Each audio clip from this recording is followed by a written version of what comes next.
Good morning guys and welcome back to X-Plane 11. So back in X-Plane finally. We've been doing a lot of train sim streams last couple of weeks, but yeah, back in X-Plane, back in our true nature I guess when it comes to live streams and channel.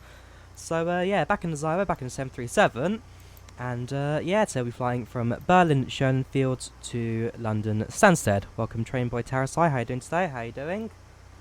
Right, so get into the cockpit and we'll start testing up this aircraft ready for flying today. So first things first, bring on the ground power, and we haven't got fuel pumps yet, bring on the hydraulics and basically set everything up ready for our flights today. Start the IRS, probably after we turn on the battery, be helpful. We'll turn that again, shall we? There we go, on DC, down to the panel below. We got Echo Delta Delta Bravo Berlin. Hi Ahmed, how you doing today? I'm not bad. Enjoying the 4-day weekend, bank holiday. So that should be a pretty good couple of days for me. Right, go to routes. Start plugging our flight plan. So origin, like I say, is Berlin, and we are flying to Stansted, Echo Golf Sierra Sierra. Company routes we won't do. Flight number, we are FR 8543. Welcome John, how you doing today? How you doing? Yes, I remember you. So you wouldn't forget. Right, I'm waiting for departures today, so if I do double check. That's a Bravo. I'm not sure what scenery you're using, but you have gone a little bit astray. Where's the runway? There's the runway. 23, winds are currently 0206 knots, so 25 would make sense. Runway 25, leave it, we'll use the left and right, yes it will. And go to the initialization. ZFW we won't set actually just yet, because we need to put in the fuel. So flight config customize, go to the weight and fuel. Fuel required for today is 7127, that should be 7135 3550 both tanks.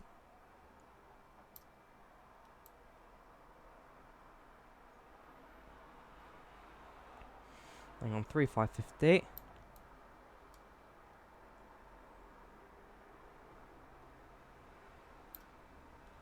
No, need a little bit more fuel.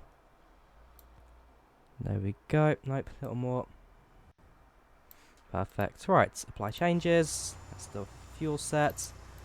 ZFB stays the same. 1.1 extra fuel. Costing next to 23. Cruising altitude of 360. Average winds for today are 041 to 024. 041 to 24. And execute that. Transition altitude 5000, that's fine. N1 limits, SailCal set, and takeoff we won't do just yet because we need to put it in our flight plan. Let me start up the virtual Ryanair client, so you start and projects fly can also start. There we go, flight plan's been set on VATSIM and all that. Right, let's go to routes, backer page, and let's plug in our flight plan for today. Not a very long one, so that should be a nice one to put in. Start off with Belid. Oh gosh, someone's talking, so that's gonna get in the way. Right, so Belid to HLZ. And it's not direct, it's via Y203, Yankee 203. I probably put that in wrong, but hey. Nope, that's fine. Cool, so it's Uniform Lima 980. To Romeo Kilo November. 20 to Nigug. Whoops, invalid entry. Hang on, it's NIGUG. Yeah, fair enough. I might just not have this one on my setting, that's fine. Then we'll go straight to Oddville since it's direct. Oddville. Yeah, it's like using our state data here, invalid entry. Let's try to delete that one then. And go direct to Oddville.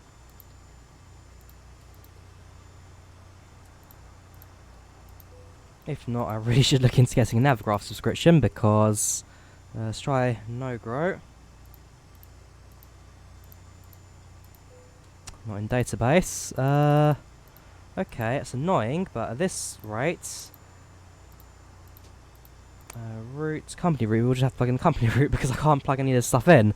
Whoops, right, so it's Echo Delta Delta Bravo, Echo Golf Sierra Sierra 01. Slightly annoying because I'm taking away from the realism slightly. But if I'm going to get a flight plan in, that's the way I'm going to have to do this. Cool, so, do we have a Belize departure? We should do. Especially for 125 right. There we go. Go to initialization, route, init, N1 takeoff. Whoops, go back, make sure that the cell set. Yes, it has. Takeoff, flaps use 10 degrees.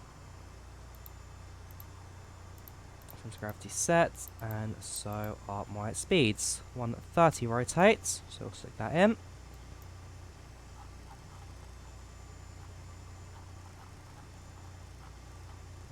And our altitude will now go up to 36,000.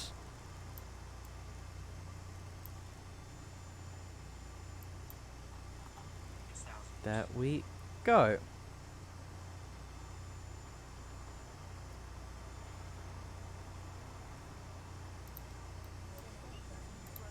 Right, flight directors set and set. And auto throttle not just yet actually. Right, since we have got the fuel in, we can now turn on the seatbelt sign and our fuel truck can now disappear. Just double check if anyone's online, although I don't think that will be the case. Shows online.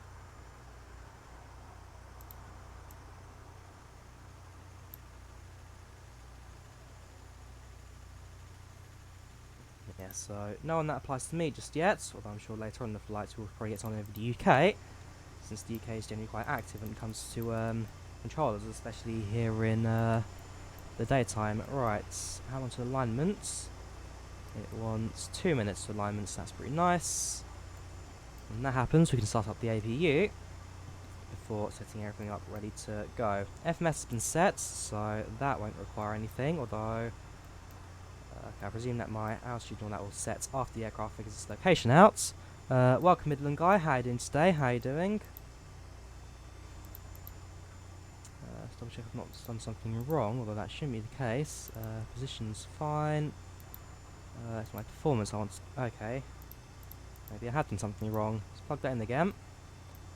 That's filled in right. So basically, when I reset the company routes, I presume it then changed that. Welcome Jan Giot. How you doing today? How you doing? I'm not bad myself, as I said earlier. Just enjoying the 4-day weekend that we have at the moment.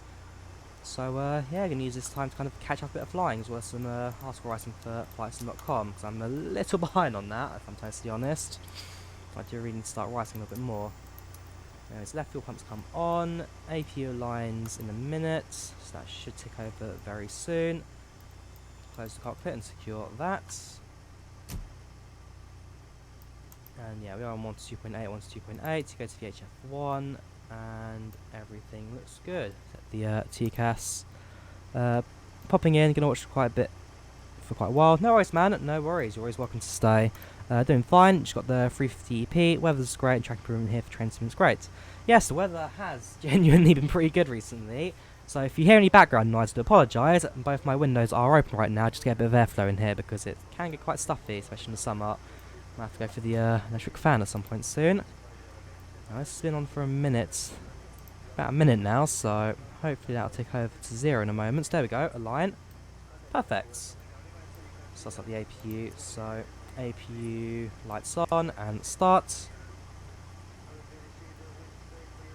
Love the way X-Plane looks great. It really is a great sim to use. I mean, it took a little bit of setting up, and for me, I was very much using it by the side of FSX. Well, I was very reluctant to give that one up, but eventually X-Plane did kind of just grab onto me, and I've not really looked back since. Although I will definitely be looking into P3D a little bit more. I mean, I do own it, I just don't think I do enough with it. But no, X-Plane is genuinely a great simulator, this. Ground to cockpit.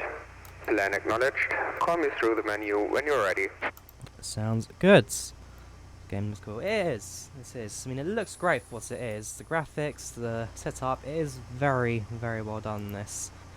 Right, daytime, local lights don't require. Anti-collision lights come on. Strobes not yes. The engine's not ready to start up. Wing and wheel well both stay off. The APU is now stabilised. Bring power to the aircraft. APU bleed on. Turn off the engine bleeds. Pack's already off. Fuel damper comes on. And GPU comes off. Now need to go to the doors. So we'll close. Okay, that's all been closed already. Ground services can now disappear. Got my tweezer. Yeah, so tomorrow we're going to have a barbecue festival at my place. Gonna have a guy over, and yeah, it should be pretty good. Right, Avi tab. Go to the airport, so we're at Echo Delta Delta Bravo. And we'll keep a tab open for Stansted. Echo Golf Sierra Sierra. There we go, so this is where departing, and this is where we are arriving. Weather right now, 0613. Although the runway has been set, so that should be all fine for me. Whoops, should only need to do that. Our altimeter needs to be set to 1024. So I can see my altimeter's a bit off, and last time I departed, that was at Lapanranta. Whoops, WX Echo Delta Sierra.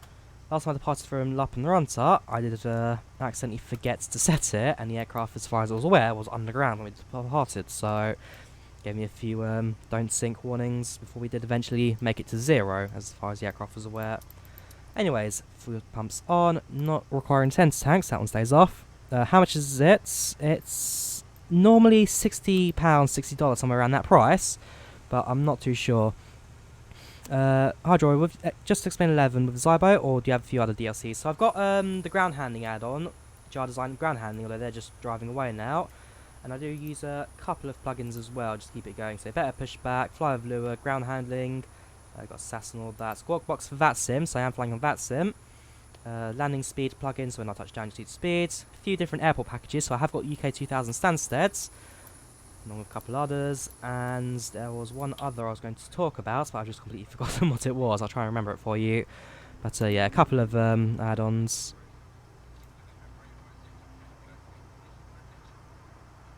Right, let's go straight to pushback. Yeah, it's not the cheapest sim in the world, but for those who have it, very much worth it. Ground to cockpit. Toes driving up.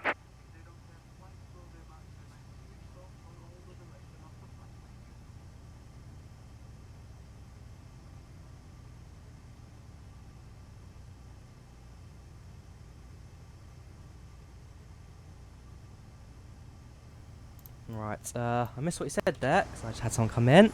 FES looks better today. Yes, certainly. I think last time I was just running a bit too much on the same time, kind of overloaded it. But right now, with no weather and all that, I mean, this here is the entire cloud cover. It should be a pretty decent one. Picks up a GTX 1060 yesterday for the 125. Not bad. Not bad at all. I am definitely looking for an upgrade for my 745. Okay, stick, all doors and hatches are closed. Spike. Ready to connect. Set parking brake. Spike pretty badly. Anyways, parking brakes disabled.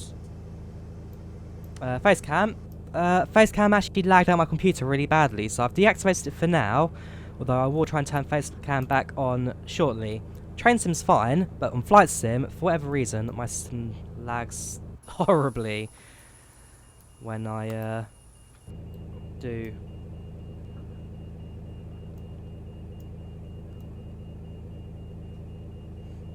Last time, chance to check everything above is all good. Just realised actually I haven't set something up, which is the packs. I can't have the aircraft pressurised if it doesn't know what to pressurise it to. In this case, it's 36,000.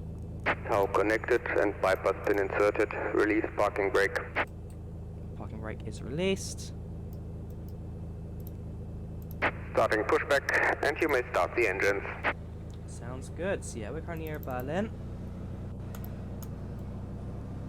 Now pushing back, engine to start.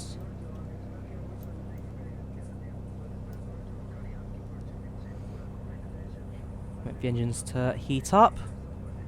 Fuel flow can now jump to 16, 17, 18. When that does, we'll go for... let's better push back. There we go. Tug here.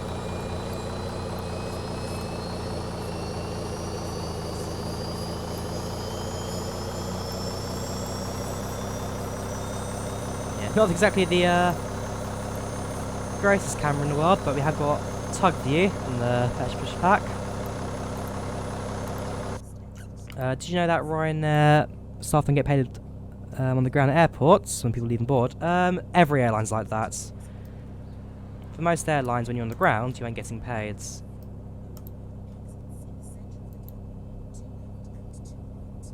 Right, engine to start up. Basically, when you're on the ground, as far as no one aware, because it's on the ground, it's not making money, and so therefore no one earns. It's not just Ryanair. I know EasyJet the same, British Airways do it on their short haul flights at least. Majority of short low cost carriers do. Yeah, get paid for yours uptime.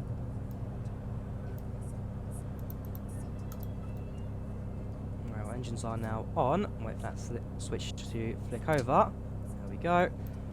Bring power onto the engines. Deactivate. Whoops.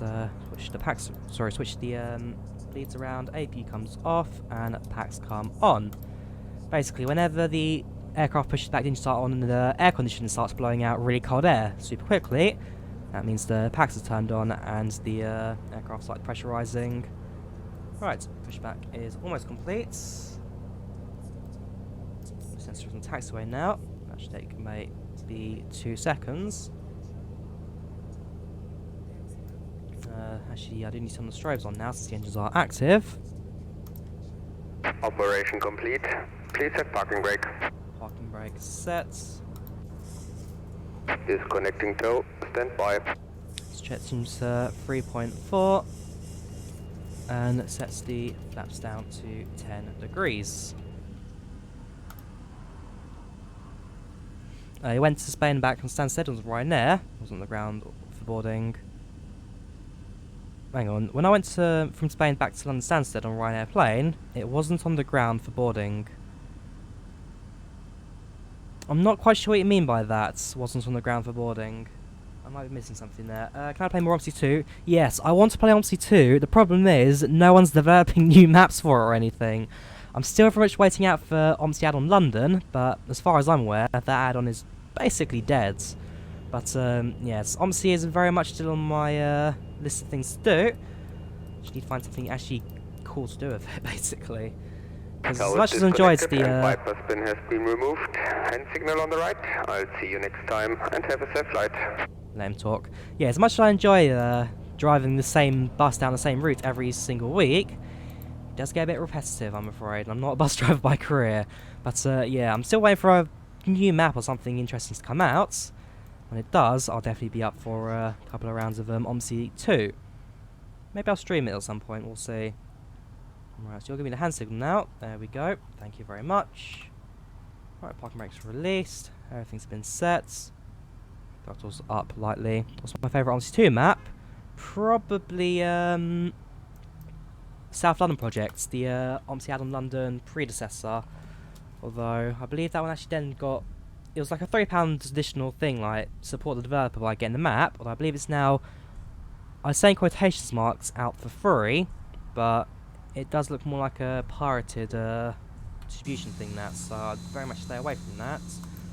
But yeah, I do have the original OMSI add-on London, South London Projects. You like trains more than buses? Yeah, actually, I'm a bit 50-50.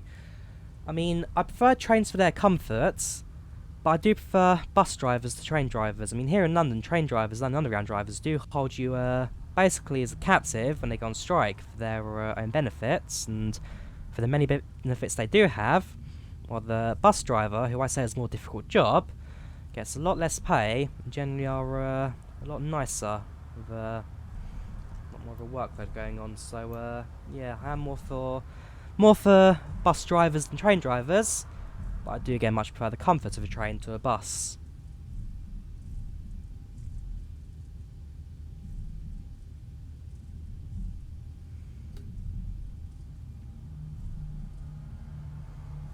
Came a little bit fast for that turn, but that should be alright.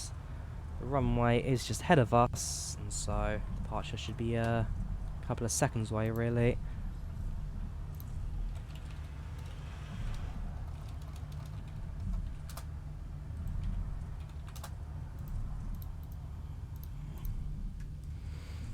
Do you like the new Route Masters? They're alright. I mean, I've not really used them much, but they are alright little buses. They seem to do a job. Certainly aren't the best at it, let's be honest. But no, they don't seem to be the worst buses in the world. Yeah, it can get quite nice and warm in the summer, let's say that. There's like a short runway at some point. Looks like it. Anyways, our main runway is just up ahead of us. So hold short, I'll announce my departure. Bring on landing light, set the brakes. And yeah, get ready to go. There might actually be the stopping point there. A little bit earlier than most runways, I'd say, but there we go. Right, parking brakes set. Echo Delta Delta Bravo traffic. Departing runway 25 right. Keep an eye out for anybody coming to land, although I don't think that will be the case today. So clear, landing lights set, taxi lights off, set the brakes to reject takeoff, speed set, that all looks good. Alright, let's get ourselves onto the runway. Don't worry, train drivers will be all replaced by air one day in the near future. Sounds about right. I mean, look at the Docklands Light Railway. You only need like a guard for every 5 trains these days, because the trains drive themselves. As long as the train knows where to start and where to stop, that's what you need.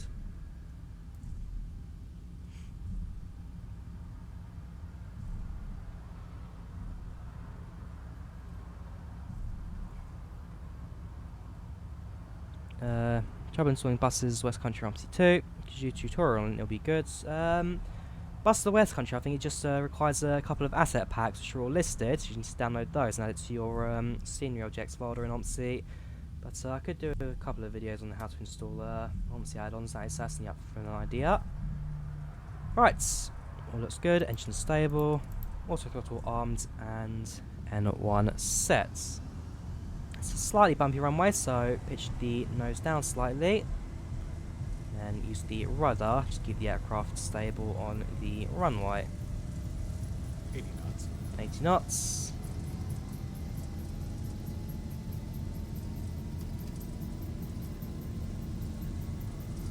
V1, rotate. Positive rate, gear up. Keep it stable. There we go. That's up 1. 400. That's up second time. Now let go of the stick. Go to VNAV, LNAV sets. Lock the landing gear in place.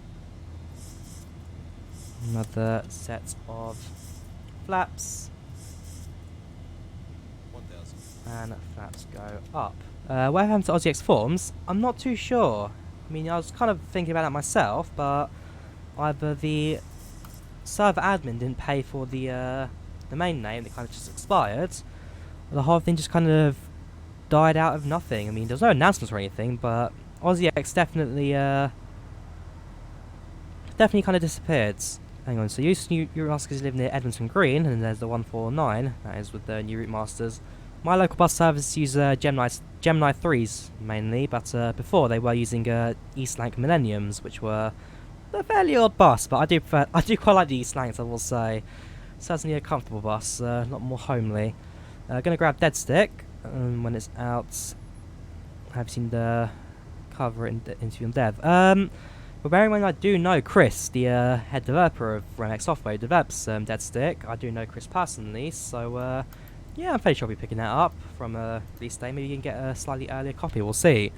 But yes, I do know Dead Stick, and it does definitely look like a really good simulator to that. Definitely something a bit more different to the usual mainstream jetliner sims that we all see these days.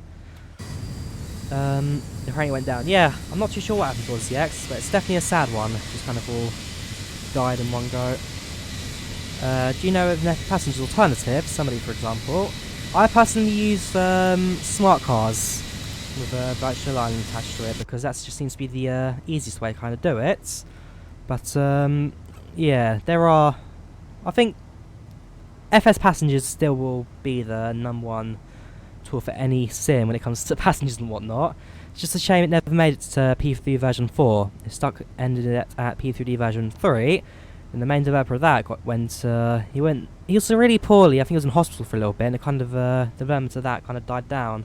So it's a shame because FS Passengers really is a fantastic software, but it just never really survived into the modern day. What's your least favourite and most favourite tube stock? My most favourite would be the Bakerloo 1972 stock, only because I love older trains. Because, okay, if you're talking about trains that have retired as well, then it'd definitely be the Metropolitan Line A stock. The A stock is, and always will be, my all-time favourite London Underground train. Only because I've got fond memories of it when I was younger, and it was a train I probably took quite a lot, besides the Piccadilly Line 1973 stock. But yeah, the A stock is and always will be my mainline long distance London Underground train. My least favourite would probably be I don't know. It's either the 1992 Central Line stock or the 1995 Northern Line stock. The 92 stock is. Hang on, let's turn off the landing lights. See, I've reached 10,000 feet. I'm also going for seatbelts as well. Yeah, it's a 92 stock because it's a cheap plastic mess and was the last ever train designed by London Underground themselves, TfL. In short, it didn't work very well, and yeah, it kind of just failed at all parts. And they recently changed the motors, so while the original motors it meant it could go up to 60 miles per hour on long stretches of track, which is especially useful on the bit heading to West Ryanair, where stations get a bit more distance.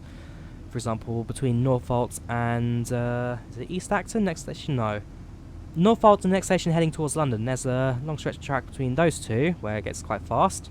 But yeah, kind of to extend the life of it, the motors kind of got weak, and they halved the speed of the train. So it used to go 60, then went to 30. But now that they did recently overhaul the motors of the trains, it means that they now can go up to about 40. So it's not exactly as fast as it used to be, and the trains are just cheap plastic messes, which overheat a lot, basically. So I'm not a fan of 92, but it kind of grows on me. It does grow on me. It's not the worst train in the world. Although the 95 stock on the Northern Line, the seats are rock hard, and it's just a boring, bland train, basically. At least with 1996, you have got the Metcam motor, which sound great, but no, the 95 just isn't for me, really.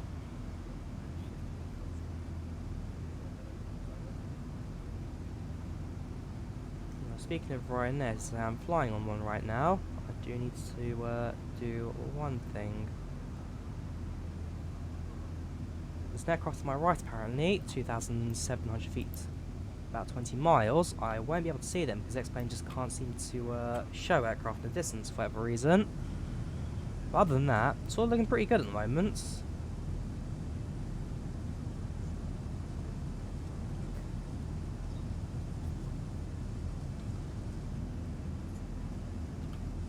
Like I said, the weather's going to be clear for the entirety of the flight, so I'm not expecting anything really to come out and destroy me. Winds will be a headwind, 57 knots, 290, so now we have to work around, but it's not too bad. I love the S-Stock because of the air conditioning, but you hate the 92 and 73 because they always get too hot when they're busy. Yeah, the 92 stock definitely gets quite hot, but the 73, it's a classic London Underground train. I mean, a couple of weeks ago in London, they did the Heritage Run on the Districts line, and what train did they use? They used the 1938 stock. So that ticket was like £30, but you got to spend 2 hours or so on a old school underground train. So that was a lot of fun. And yeah, that was a proper classic underground train. I mean, the motors and all that, like, just the way it sounds, the way it feels, the way it looks, it was a lot of fun.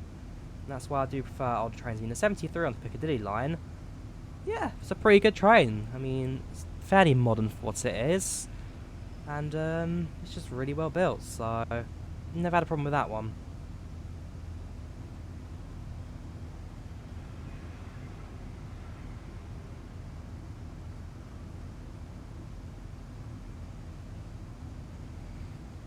Sorry, get so excited, or I mean stuff, going to say sorry, whatever. Alright, so about to pass through the cloud layer.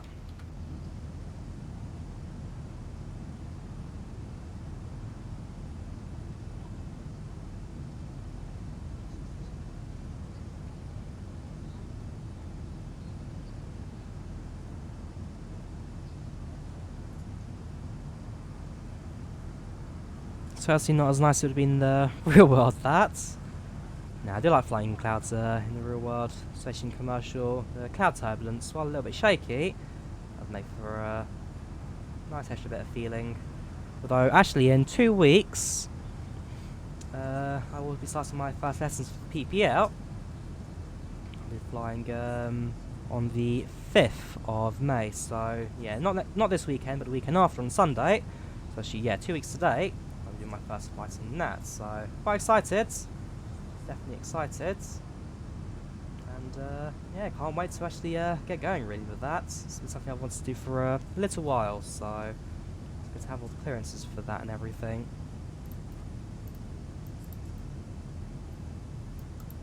Yeah, so no clouds, got a bit of a chance to kind of see the German landscape.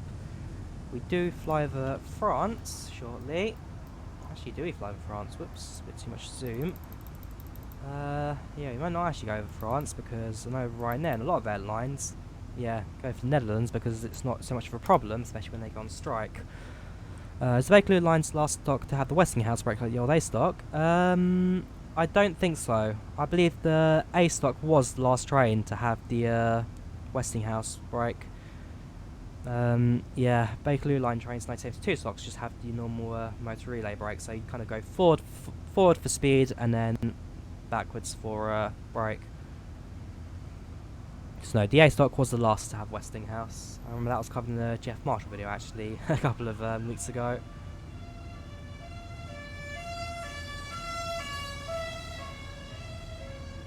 I love living in London, can't you tell?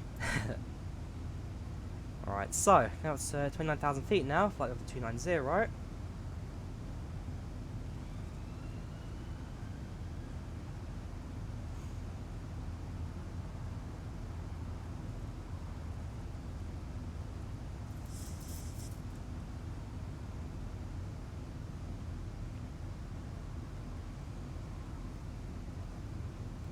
You wonder how the 1938 stock's inside. Well, it's not quite as bright as a lot of trains, I will say. They use halogen bulbs. But, yeah, it's a very old school... train, really. I mean, it has got some traverse seating, along with a couple of, like, side ones as well. A bit of standing area. But otherwise, it's not... Yeah, it's not too dissimilar, actually, I'd say, from a Bakerloo line 1972 stock, where some seats traverse, some seats are, siding. But, no, it's a very comfy train. The seats are very nice, I will say, a lot spongier compared to modern trains, and, yeah, the actual interior kind of decor's all brown and wooden and dark. It's a very Art Deco style train, very Art Deco. You're a student. Only thing I'm a student for is a pilot, student pilot, otherwise I am an apprentice for doing digital marketing at a startup company. If you had a Jeff Marshall when he made a video when the C-Stock went replaced, they also had a Westinghouse brake. C-Stock, I don't think it were Westinghouse. No, C-Stock one... Hang on. Let me have a look quickly.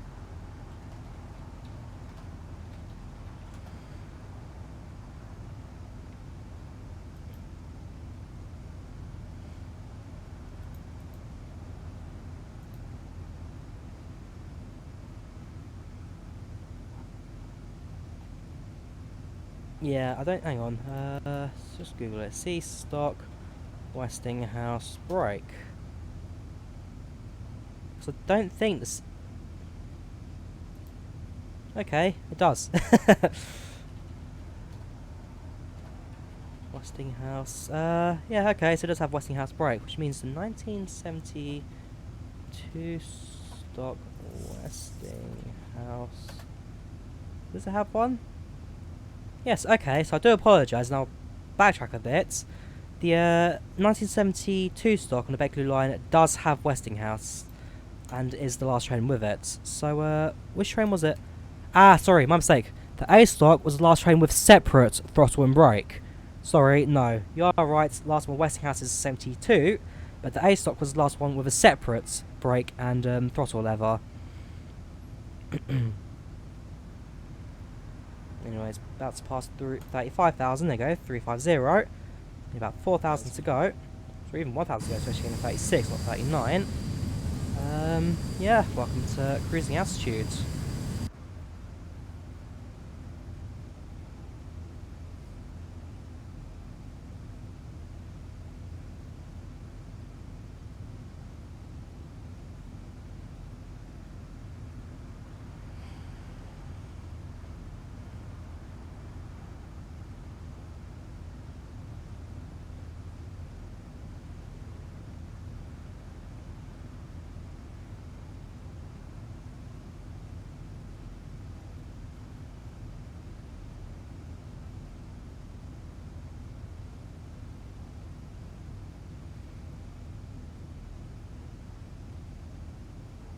Alright, so quick look at my setup.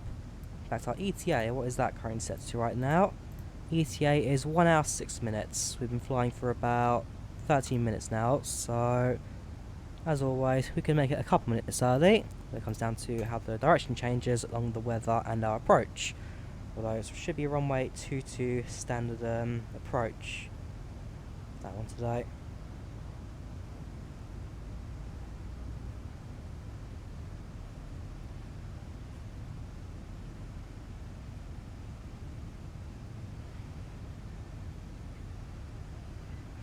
Right, I'll be back in 2 minutes. I do need to make a quick phone call, but I won't be too far, and I'm always be communicating in chats. So don't you worry, I'll be back in 2 moments.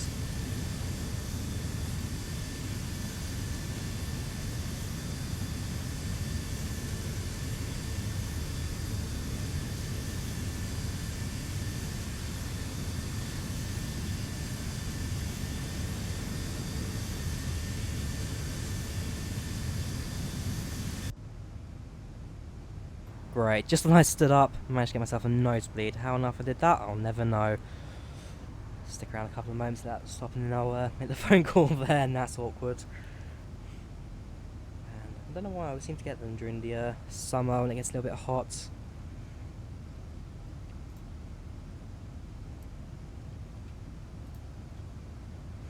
If I actually get down to the legs page now, have a look. So, next waypoint is 20 miles. We'll be there in about 2 minutes, basically, 2-3 minutes.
Oh, that was a easier phone call than I was expecting. Right, do I miss the D-stock? Not particularly, if I'm totally honest. I never really had a thing for the D-stock. I mean, I took it a couple of times with my mother many years ago going to the library. But, no, I don't really have that many memories of the D-stock, really. Last time I remember taking it was maybe 4 or 5 years ago. Yeah, about 4 or 5 years ago. And it wasn't exactly a long journey, it was maybe 2 or 3 stops. So, no, it doesn't do much for me, I'm afraid. Not for me. Although, actually going back to my younger years on it, because we did take it fairly often, I do remember referring to it as the white train, because on the London Underground, for a little while, it was the only white train, I say in quotation marks, as this was back when it was pre-furbished, before they redid it with all the London Underground liveries and rounds and all that. So, yeah, I do remember it pre-furbished. Not much, though. But, yeah, other than that, District Line train D-stock just doesn't resonate with me as much as some of the other trains on the Underground. For example, ones I do miss, I do miss the A-stock, very much so. I do enjoy the former Victoria Line trains, 69 stock on Victoria Line, that one I had a couple of memories of. The Victoria Line I do take from time to time. D-stock, not really one for me. C-stock, I don't miss it, but I had good memories on that one, going down to branch down to Wimbledon on the Districts line, taking a train to Fulham Broadway, or Chelsea are. Mad Chelsea fan, should see a doc if you get nosebleeds. Yeah, I really should. I really should. Maybe I'll try and book one in for... Maybe I can't book one for today or during the bank holiday. Maybe in the next couple of weeks I'll check that out. But yeah, C-stock I do have memories of. I don't particularly miss it because it was certainly a loud, noisy train. Although very much a feature of the greatest train simulator, in my opinion, World Subways Volume 3. No train simulator even comes close to matching the realism of that one. Zibo 77 looks like excellent freeware. Possibly has in many payware aircraft. It is. I mean, a lot of the X-Plane payware scene is a bit behind, I guess, but only because X-Plane 11 really is the first X-Plane 2 to really make its mark in the flight sim scheme. But no, it really is a fantastic little aeroplane, this the Zibo. One or two bugs, I won't lie. There are issues with it for sure. But no, for what it is, I can't complain really, especially for a freeware. It looks good, it flies great. It's a fantastic little aircraft. Some of the most terrifying passenger models ever conceived.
So keep an eye out on the ACC now, since we are getting close towards the UK, and eventually we will start to see some.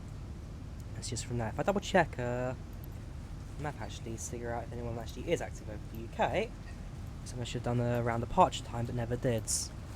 Yeah, there don't seem to be any active towers right now over the UK.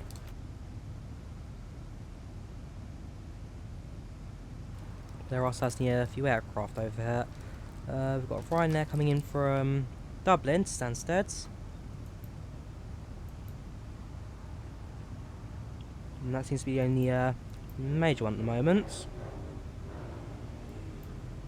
Quite a few going to Gatwick and I do apologise for the background noise. If you're going to Dublin and to Manchester and Gatwick at the moment, both of those being training bases, and therefore usually got regular air traffic control and high stream of traffic coming in.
You've uploaded a few more screenshots of reskins, you made train system server. Yeah, I'll take a look.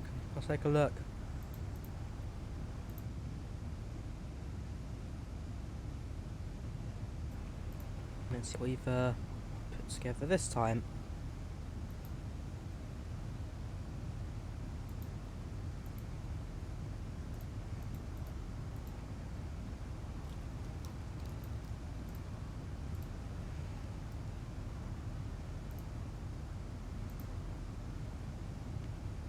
Ah, so you've gone for some of the old school trains.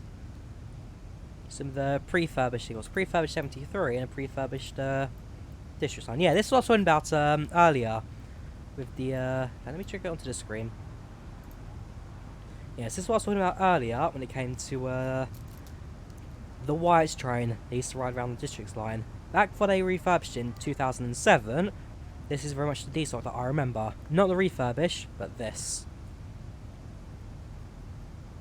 We used to ride that between Acton Town and Hammersmith quite a lot, so yeah, I got some memories on it. Definitely something to remember.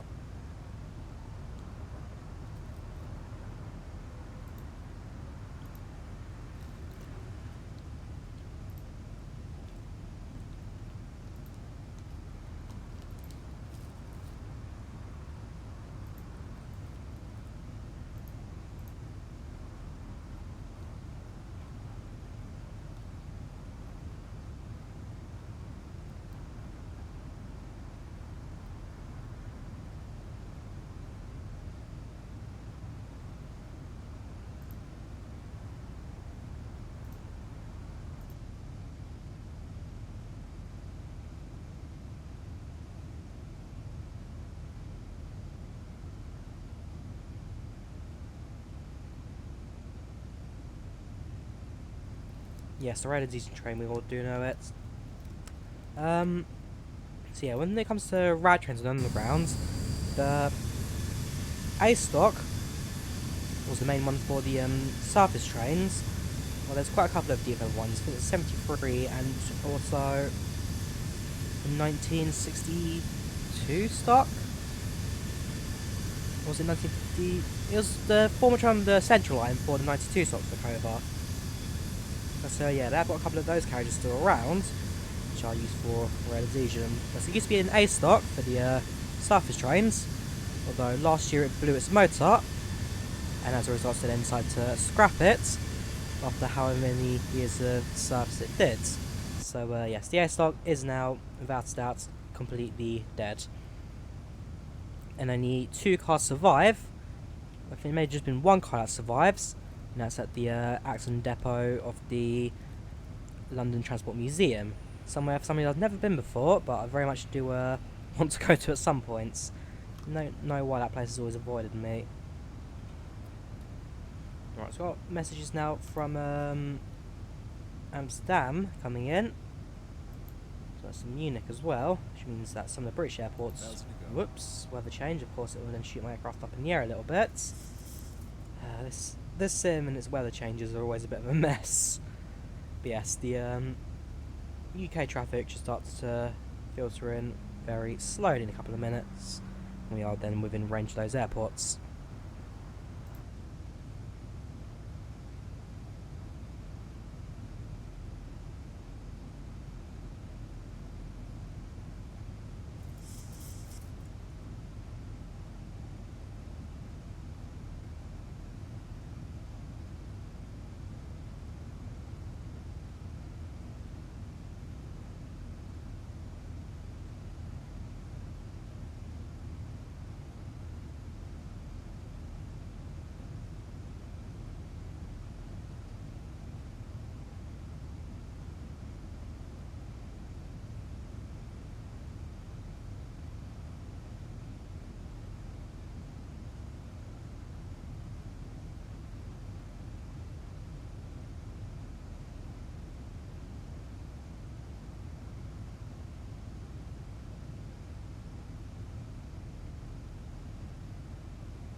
Yeah, I really should look into maybe getting like a second hard drive or even an SSD just for X-Plane.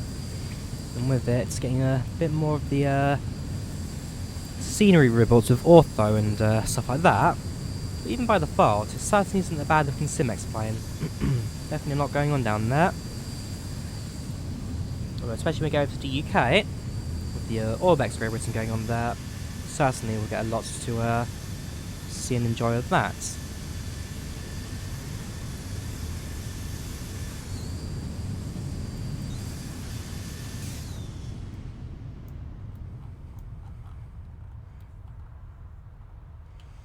Whoops.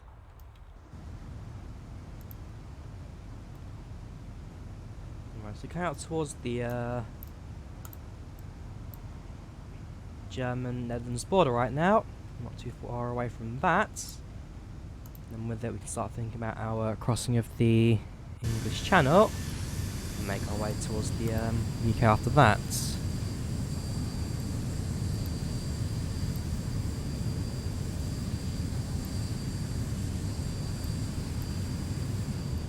And tomorrow maybe we could do Train Sim, we could maybe do an OMSI stream, I don't know yet. I mean, like I said, I do always enjoy a bit of OMSI South London project. The predecessor to OMSI out of London, so maybe I can do a couple of runs on that, the 3 between Kensington Lane and Crystal Palace. That's just an idea, nothing set in concrete just yet. See what happens. Of course, the weather change again has send the aircraft into haywire mode. Maybe I should invest in Active Sky because that would certainly help out the sim a lot of the weather. But then again, back on Active Sky Active Sky for FSX, that was always harsh on the weather anyway, especially with something like FS Passengers, where constantly it was bad weather 24/7. So maybe not the number one option, but we'll see. We'll see what time gives.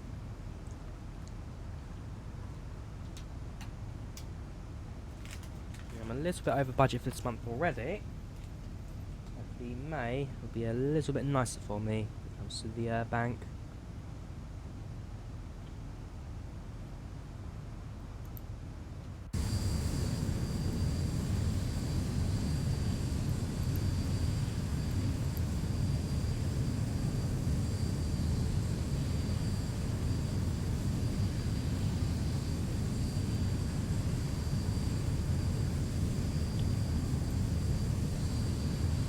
Right, so these channels are now visible to me, right on the horizon. At least that's just the Bay of Amsterdam there. There you go, Markham. By the way, we're not too particularly far away from it now.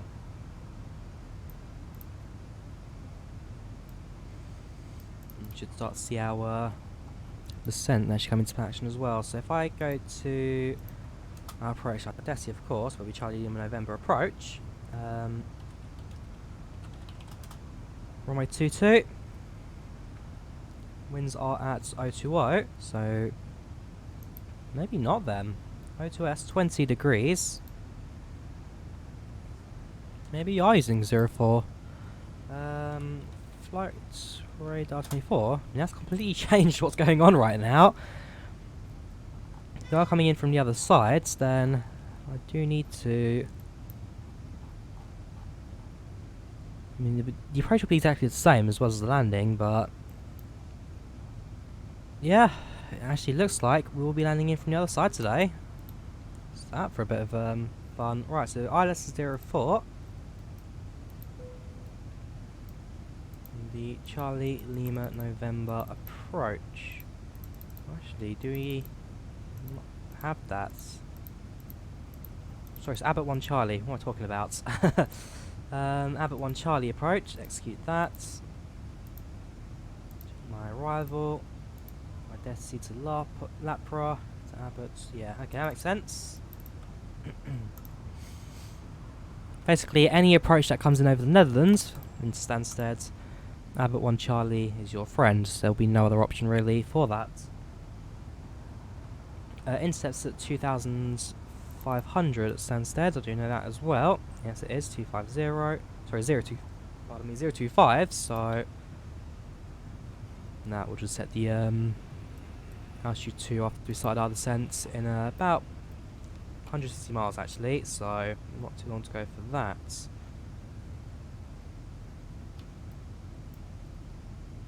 Oops, bring that back a little bit.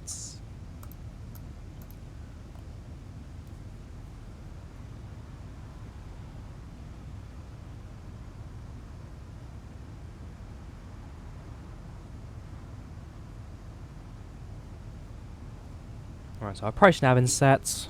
So we've got our runway ready to go, 04, which also benefit-wise means that it's not a particularly long taxi to get to gates. It's just a quick hop across the runway to the gates, and yeah, it should be a rather simple way to finish that.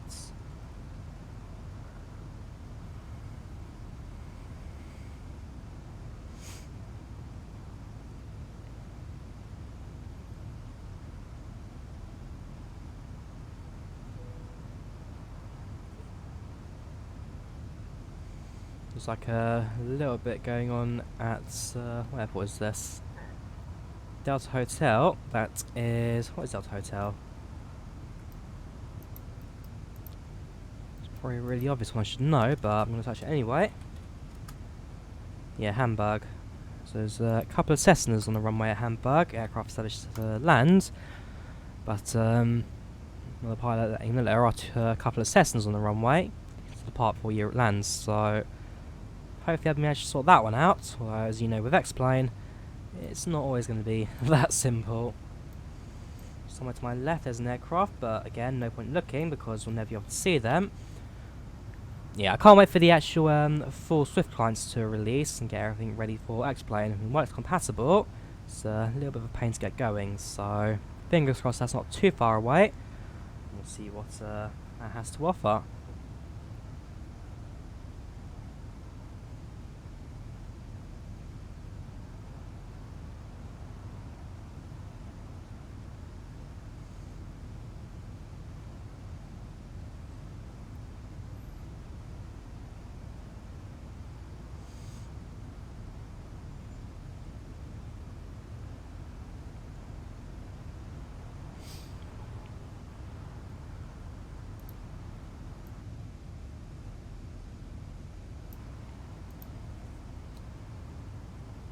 Another plane to my left again. So this would be a number of traffic going towards the towards Europe. So if I quickly find me on the map, if possible. So 575 on VATSIM, 575 on a projects flight. Alright, so this is where we are. I'll show you the desktop. There we go. So there I am, user Drawyah, Delta Yankee Alpha. Ryanair to Quebec Delta. I presume you're one of the aircraft that we spotted. You're on VATSIM, yes you are. Why do I recognise this username? Captain Malt. I'm sure I recognise this guy's name. CPTP. Yeah, he's on Twitch.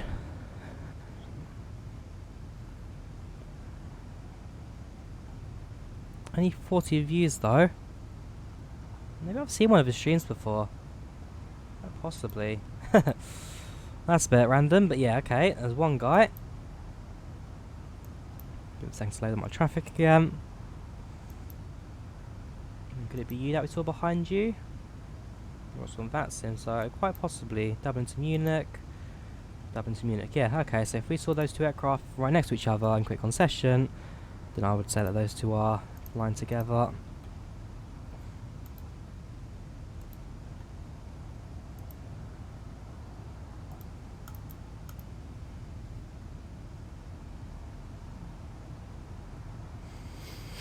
Another aircraft right ahead of me, literally on the same track right there, and only 1,000 feet above me. I should technically see him, and I really hope I do, but no. X-Plane just does not work like that. It's real pain sometimes. No, we should see him fly across, even if there's no chemtrail. Chemtrail, for crying out loud. What am I saying, Drawyah? Even if there's no contrail, then at least we'll be able to see the airplane model fly past, but I have my doubts. Oh, you're not flying the same track, maybe? That's a shame. Okay, so you'll be to my left, but still not visible to me. I position the camera so I've got my display and view out the window. You're 1,000 feet above me, so that should be an alright angle to view from. Well, you also have to be left side, so maybe stick it onto the side a little bit and view out the window. So, right there I should see him. Though, as always, I do have my doubts. I mean, there's obviously something that the PFD is picking up. Obviously an aircraft somewhere that I can see, but either I'm very bad at spotting them, or as I'm sure it is, they just don't ever appear on display.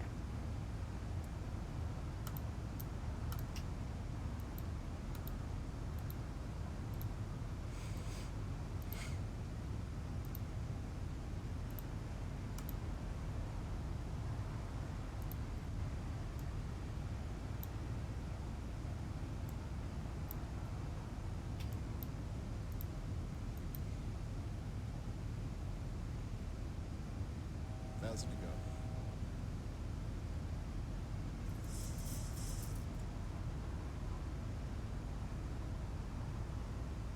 go. Welcome Abdullah, how you doing today? How you doing? Welcome to the stream, welcome to the chat.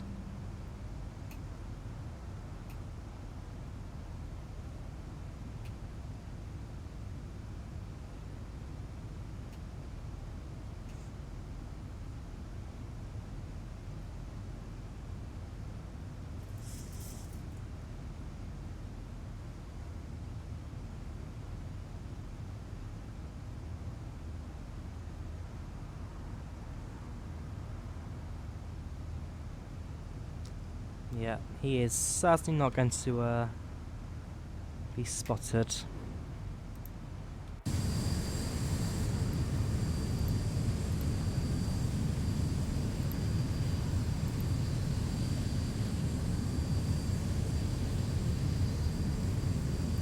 Right, check out to woo. There's a contrail ahead of me. I don't know what's created it or if it even exists. There's something ahead of me. Welcome Branimir, how are you doing today? Welcome to the channel, welcome to the chat. Hope you're doing good.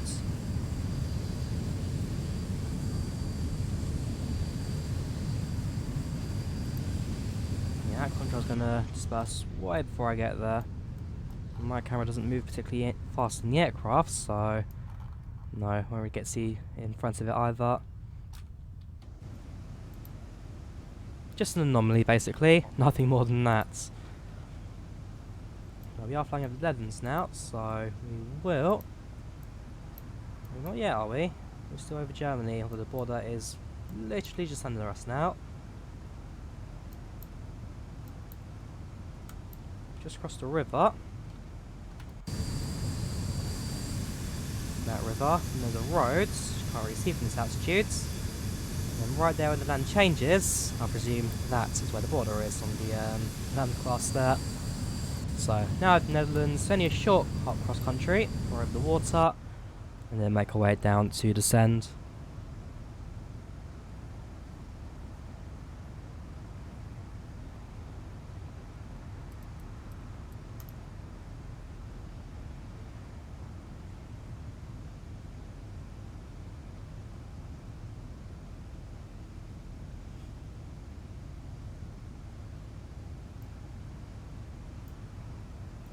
Oops, a little bit far out on the map there.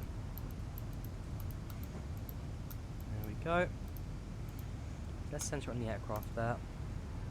So, Airport Doom will be to my right, and Arnhem should be to my left. There's the Airport Doom. I presume so. And then Arnhem. Yeah, just that city right on the river there.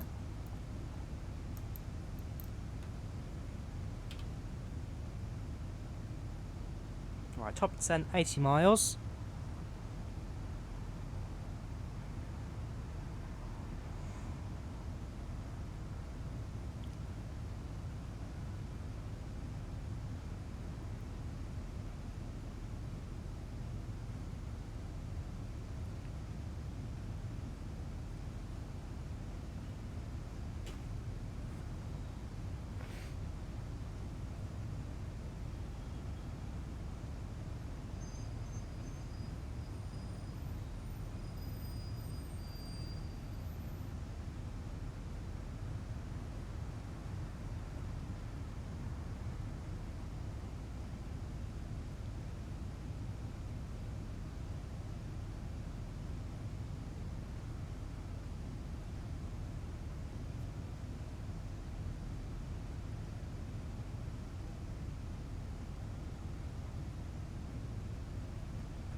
Something ticked.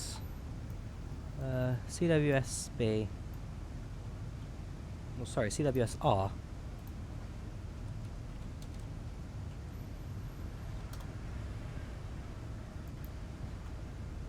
What does that mean?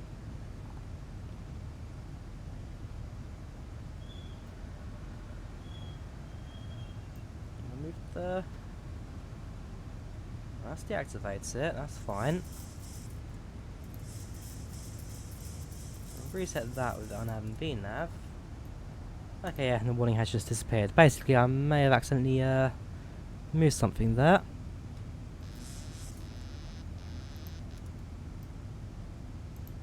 That's odd. The horn didn't sound when I deactivated the autopilot last time. But yeah, okay. Not sure what that was then. CWS art.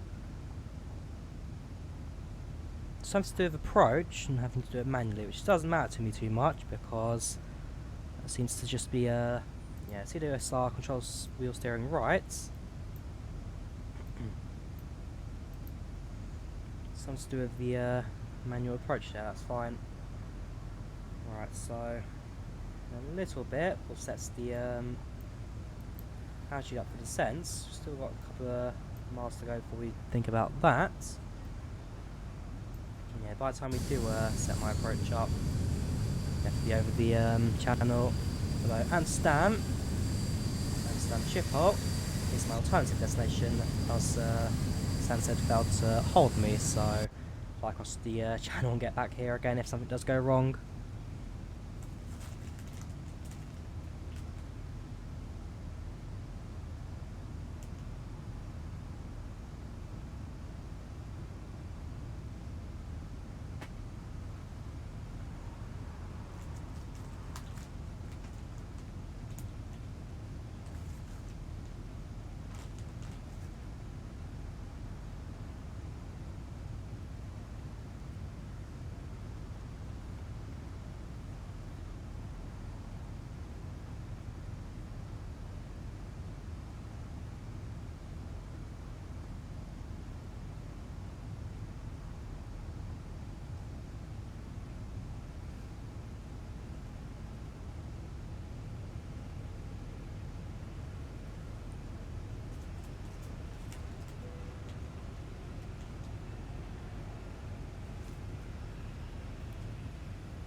Oops, time to mess around with the stick too much. Accidentally press a button there.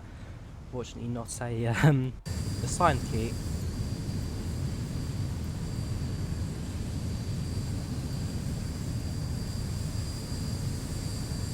to our right hand side, just Amsterdam Schiphol. No EHAM messages coming on the radar, so I'm not supposed to see anybody on the ground. Yeah, that there is Amsterdam, which is minus all the buildings, since we are a little bit distant from it to load this all up. Well, I'm sure if I zoom in, yeah, things all start to appear. Looks like an aeroplane. Hang on, where is it again? I now need to prove something to myself. Right, so you saw an aeroplane only after we zoomed in a ridiculous amount. I'm not sure if you're static or AI. Anyway, the park's down. In fact, let's just stick it on that camera mode, so if I can get it the easiest. So I zoom out. No, you can't see the aeroplanes. Which means like, when it comes to the way aircraft load, I am correct in saying that no, X-Plane will not show you the aeroplanes no matter how far away you are. I mean, what is my visibility to? Show you planes at 100 miles. 1,000 miles, that's made no difference. I'm going to turn that down again because it's going to kill my sim if I do that. Extreme resolution is fine. Default plane sim 3.8, 100 planes full.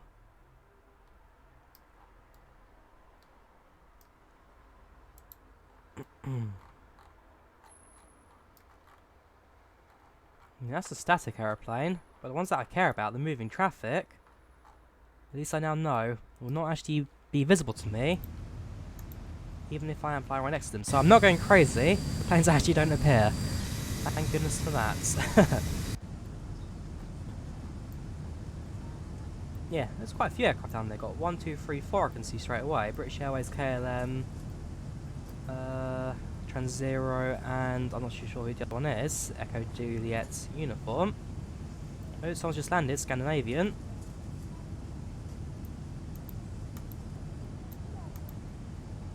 But yeah, you can't see the aeroplanes at all. What if I...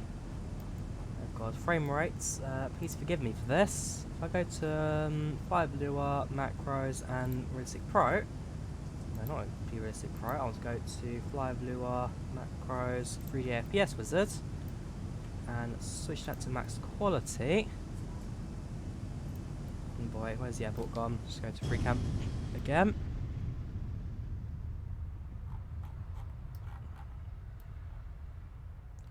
Hang on, max FPS, hide the clouds, where are we gone? There it is. Alright, max quality, still not visible. Turn that off, not visible. Where is it? Extras, visibility. There you go, lot distance. When it comes to quality, maximize all of that.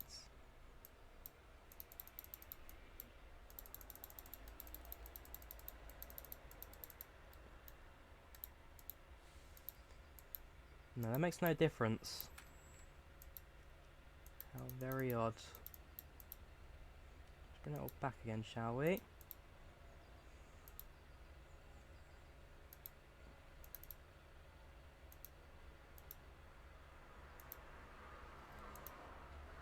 Yeah, very odd. Very odd. I'll never understand it. Anyways, now over the channel, which I'm very shortly about to. Yeah, flying over Amsterdam, the land, at least the coast, is just a little bit ahead of us now. Once you make it to that, we'll then be ready to start our descent over into London. Flying into runway 4, the distance is a little bit longer than 22, sorry, 422, but it's not a massive distance. It's like an extra 50 miles to go around south. And then back in again. It's a fairly straight in approach though, so nothing to worry about that. So while I'm here, what is my approach reference going to be set to? So it's 105.43, 110, whoops, 5, 1105. 043. It's only a small change, nothing major. And 043.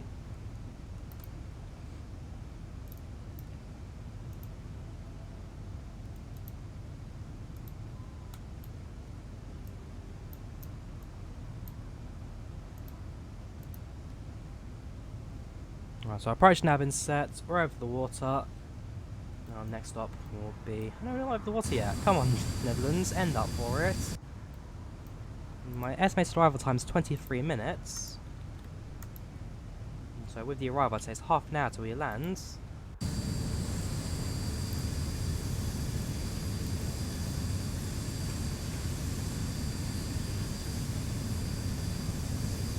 There we go. Now leaving the country.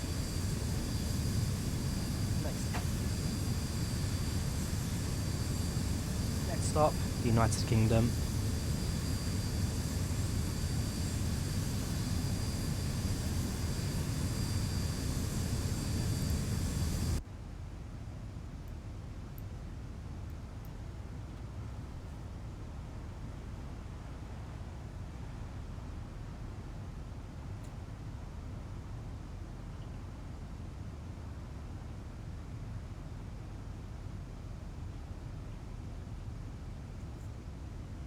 Thousand ago.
If we go off Lima Charlie, that's London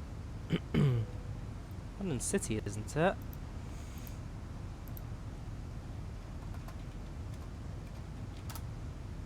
Yeah, London City. You don't see that many city flights out of that sim often.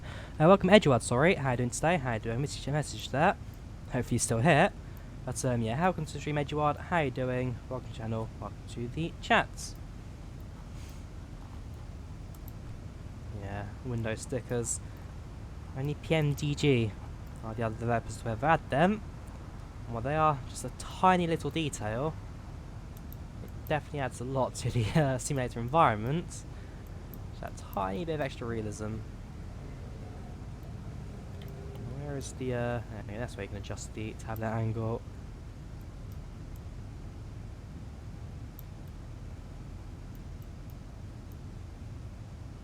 Lights.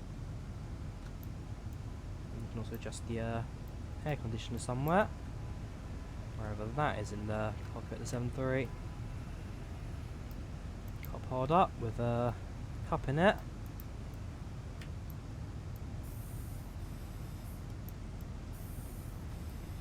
Got an oxygen test valve here. So if you ever need to put your oxygen mask on, that will work. We've got here chart and map brightness. Chart and map brightness? What's this for? It's not something I've ever seen used before. Maybe it's like an optional extra where instead of having a tablet here, you can have like a clipboard which shows the information for that.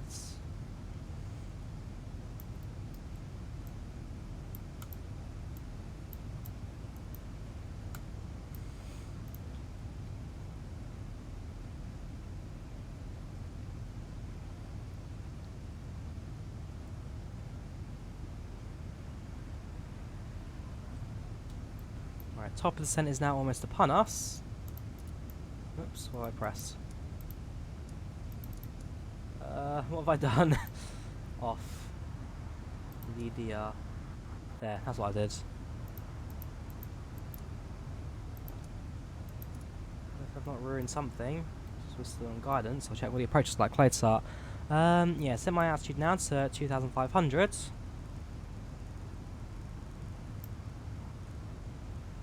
if I set that there, yeah, co-pilot sight does not get affected, so obviously that's alright.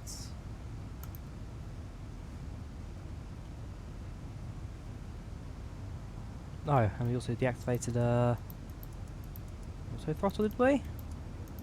No, okay. Yeah, that's fine. Right, so let's get to our top of descent. Right, so top of descent. Oops, yes, nope, use capital. So top of descent, flight level 360 for Echo Sierra Sierra via Aber 1 Charlie approach, runway 04 ETA 17 minutes. So just announcing that we are at top of descent now.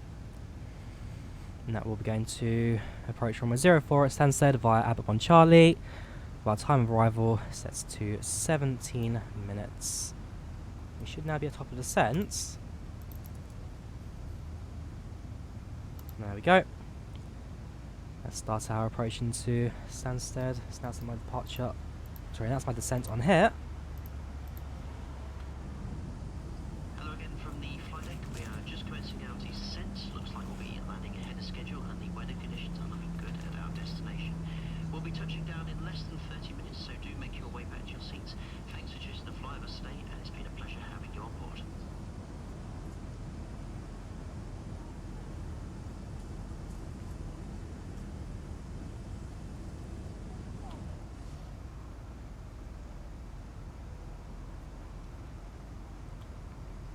Drag required, that's fine.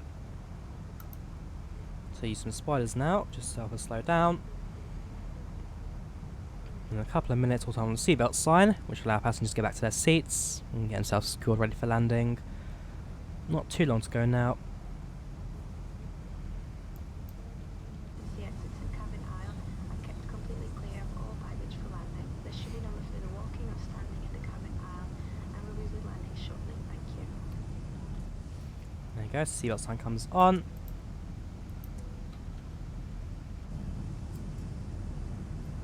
Yeah, like we can even see that. Yeah, seatbelt sign is now on.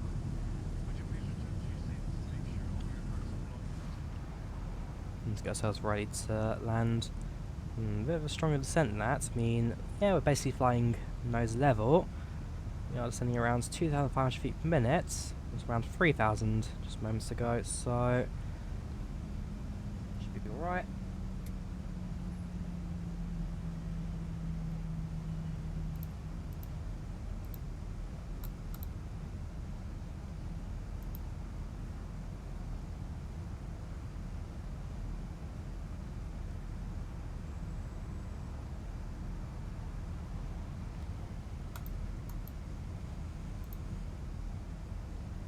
Spoilers disarm.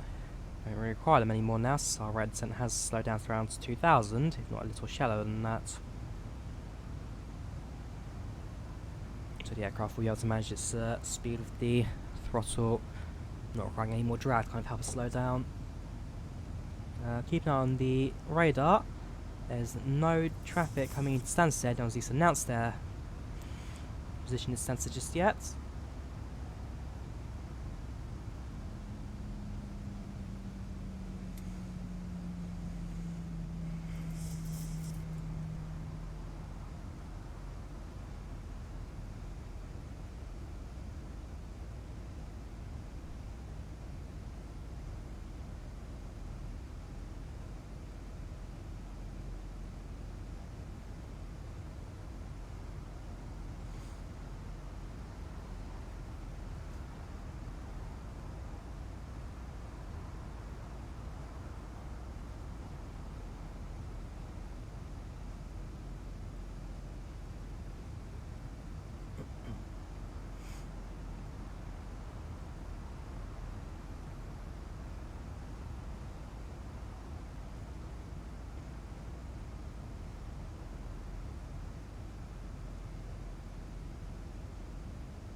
Right, so we're about to pass through 230, 23,000. Visibility is really taking a turn for the worst here. I don't really know what I'm looking at right now, other than the world kind of crippling itself into wherever that is. Hopefully when we're a little bit low to the ground, we're getting more of a chance to see what's going on outside. But yeah, we should be able to see the UK ahead of us. Can we? Oh, those are clouds.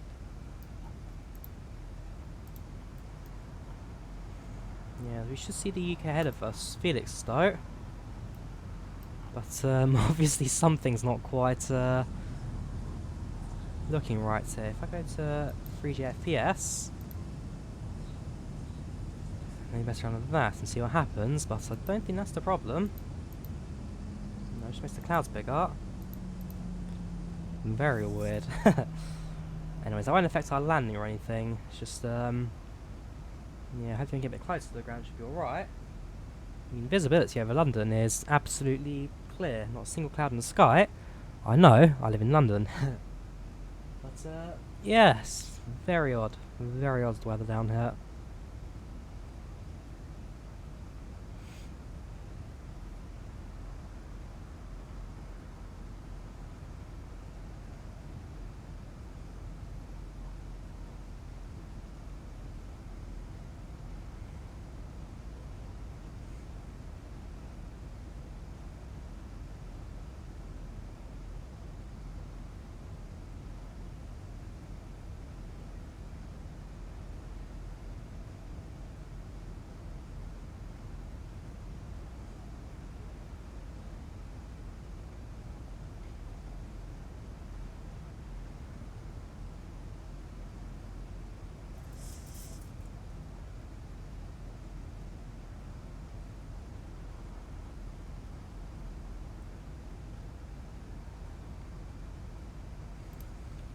Right, we passed below 20,000.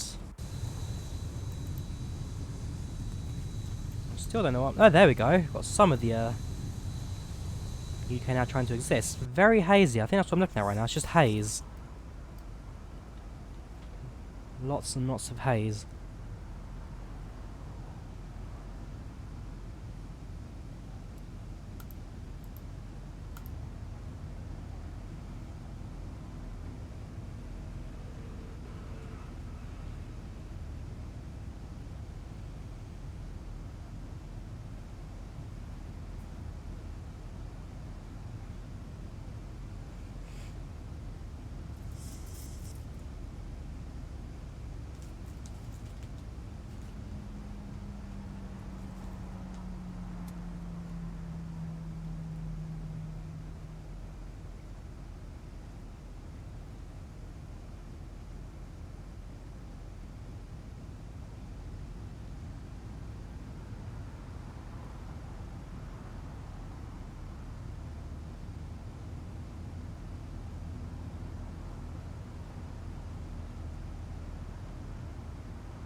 My word, worst place for the weather change.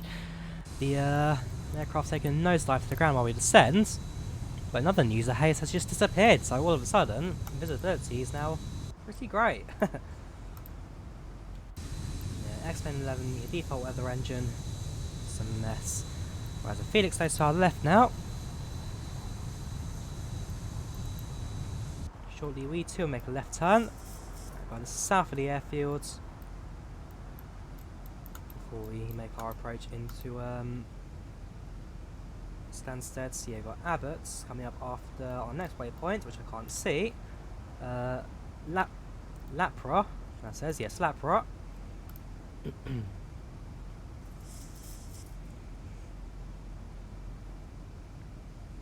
Looks like the Heathrow traffic's going a little bit messy.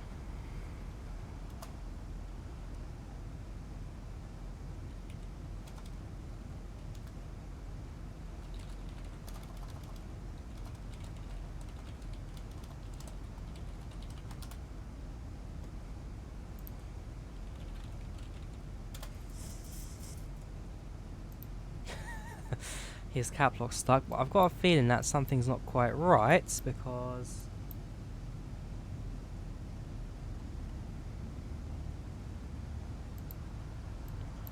yeah, departures. You do know that EGL departures are 09 right. Right. Yeah, landing's left, but arrival's right. So that's usually how it works at Heathrow. Right hand side to get to departure on both sides. Unless, no, 27 can sometimes be a bit funny, because I know sometimes we depart from 27. No, actually, how does this work? So when I left Heathrow for Finland, for Helsinki, we departed 27 left.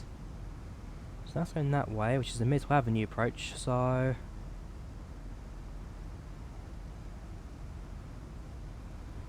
maybe I have swapped it around.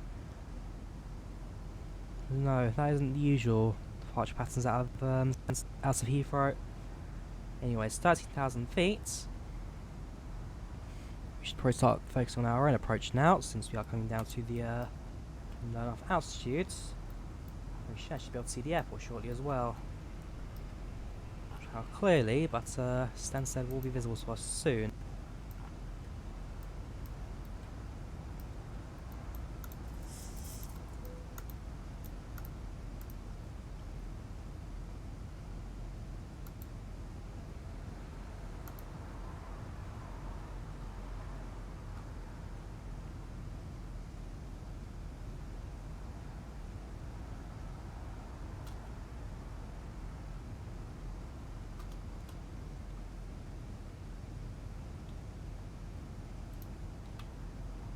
I guess that's our left turn. Next waypoint will be Abbott, where we start the start. So 10,000 feet, we also then need to be at Abbott as well, 8,000. So we should start getting a couple of pop-ups telling me to use the slats as well as the flaps. Just slow down the aircraft enough to enter the 10,000 feet per minute 250 restriction.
Yeah, loving the view of the English countryside right now, especially as the sun is bright out today.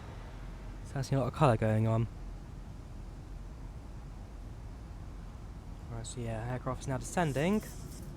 Let's get below 10,000. You have to slow down enough, fortunately, so that's not a problem. Well, yeah, the engines should spark in a moment, so you actually are going a little bit slow for that 250 right now. There you go, so that's going too slow now. I'll put the engines up just to kind of balance out the speed and our descent rate as well. Passing through at 11,000.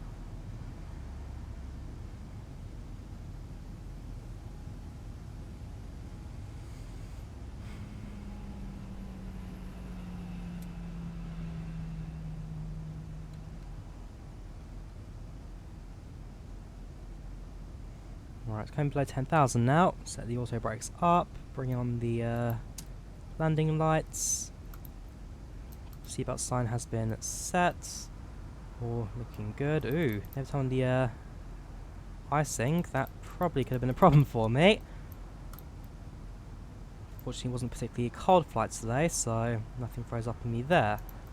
Yeah, not having the icing on. Say if I was flying from up and Ronta like I did last time, that could have been a few more bells and whistles to deal with, I will say. Not something you want to really be doing.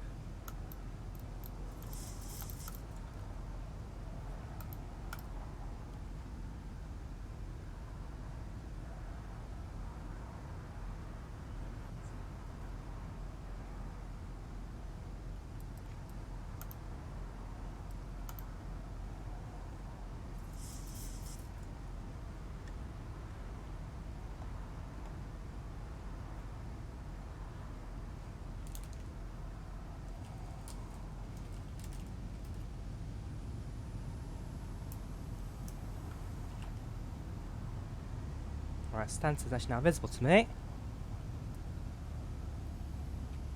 Well, I'm not a massive fan of whatever angle they've made me come into this bit, so what I will do is a bit of manual heading and select. Oops, don't change the angle. Yeah, 205, fly for a little bit. We'll start setting up the flaps and whatnot for our approach here into Stansted. 1,000 feet per minute should do. Yeah, put us on a nice spot to right it in the runway there. In fact, let me make it a little bit shallower. Go 750 feet per minute, so we're going to make it a little bit steeper during the short final.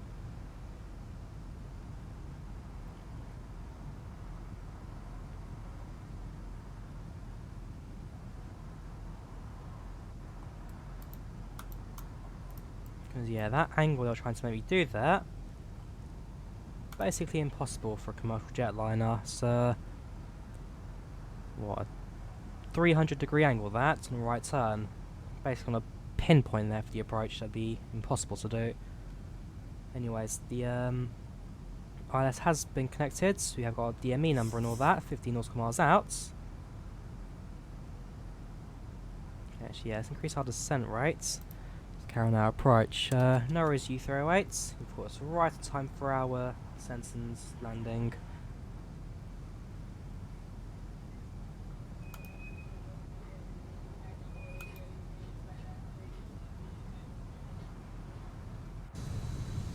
So Stansted just to my right. Just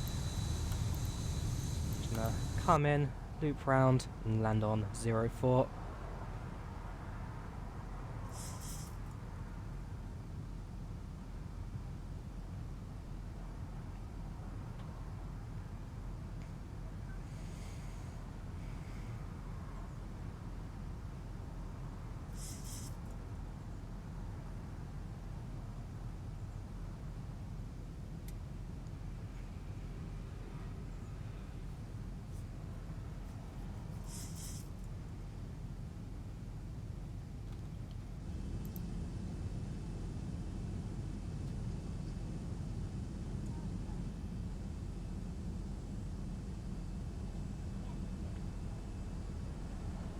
I mean, the only reason that we'd ever fly, we'd just land on Stansted, would because the wind's coming in from the north.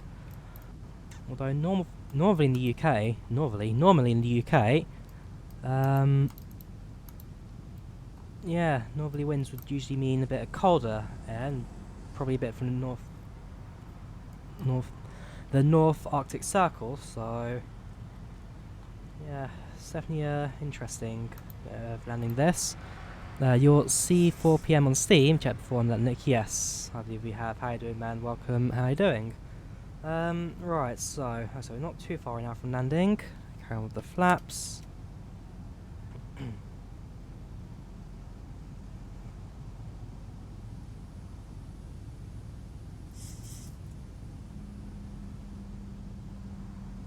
Otherwise, in about 15 miles,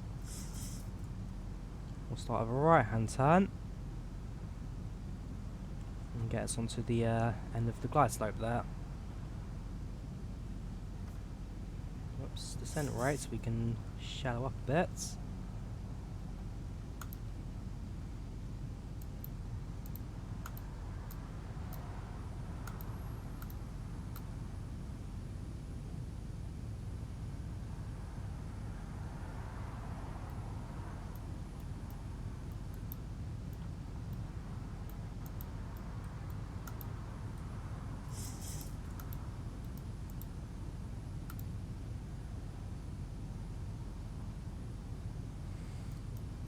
Let's make it a bit shallower again. We don't need that much descent rate at all. Probably a little bit below where we should be right now, but the right hand side coming very shortly. The airport's just visible to us on the right hand side now. Okay, not yet passenger side, but the co-pilot certainly can see it. A couple of aircraft on the ground as well. Oh, so has it gone? There. British Airways and a second British Airways. Is that an A380? I'm not quite sure. Oh no, 747. Okay, looks like an A380 from a bit further zoomed out. Although it's a translucent aeroplane, we can't see completely through it because once again, X-Plane's got a really stupid way of managing its lots distance for AI aircraft, which I absolutely hate. But glad I discovered it on today's stream.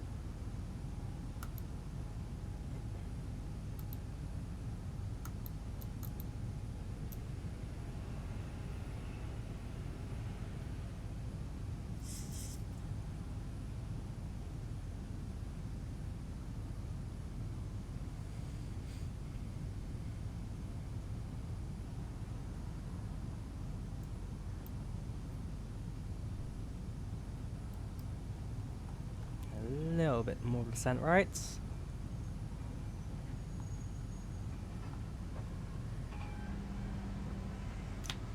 We're not quite ready yet for the right turn.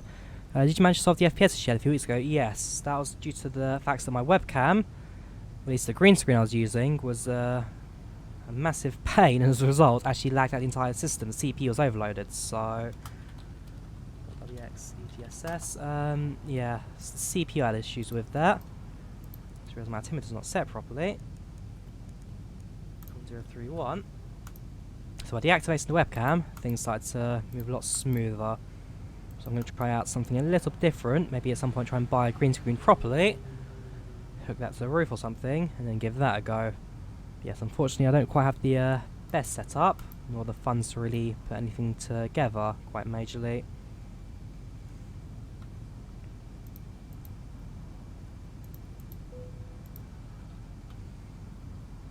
Alright, so I'll go over a little bit more. But our next waypoint that matters, and therefore we can switch it onto the VNav again, will be Charlie India 84. Basically the final waypoint for approach here for the runway at Stansted.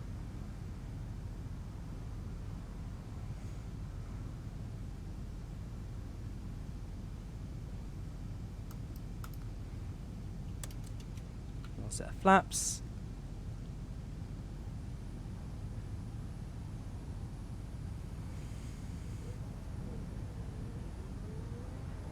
Right.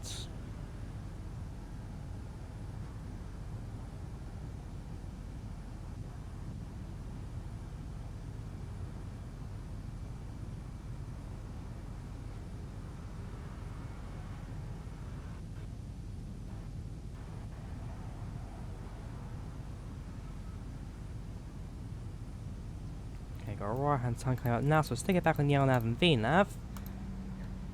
And also just turn on the VOR localizer, and therefore the aircraft will now know its approach setup.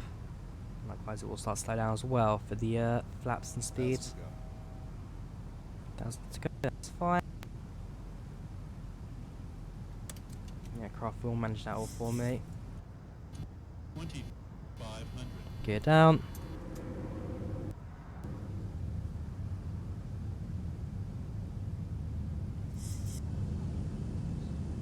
Welcome Crossport 1232. How you doing today? How you doing? Welcome to the stream. Welcome to the chats. Caught us right at a great time there, as we are now coming in for approach here at Stansted. Is that Luton? No, I'm not sure what that is. Looks like some sort of outcast field.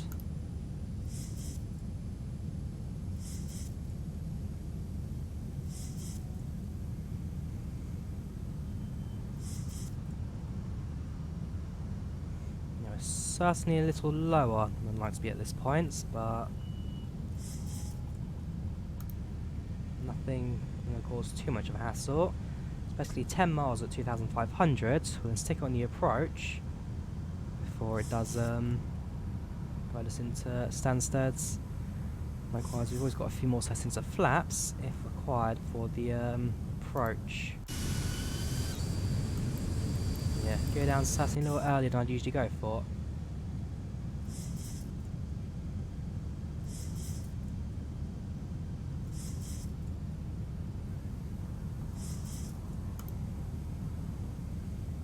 We're at 7.5 miles.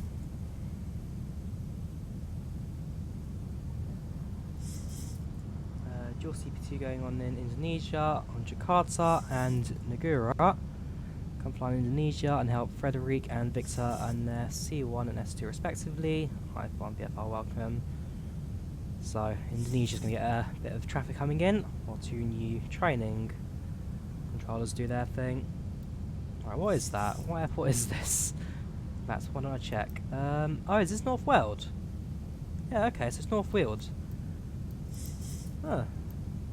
Didn't even blind that close to it. It's actually not this low, that's for a fact. Yeah, sensor's right there. Here comes the right hand turn. No, not yet. Ah, right, I know what it's doing. It's going to try and cut us in a little bit earlier on the glide to light, where it should be, before guiding us in to land at Stansted.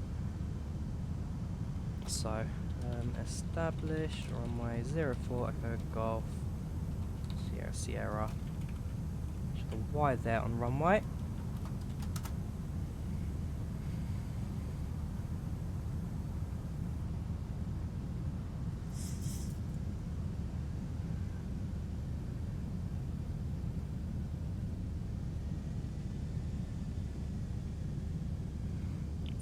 Is the moving map include Zibo? Yes, it's part of Avitab, so if you just go to the Avitab tab and then go to map, that's how you get that up on the system. So if that was Epping, I'll presume that's Central Line?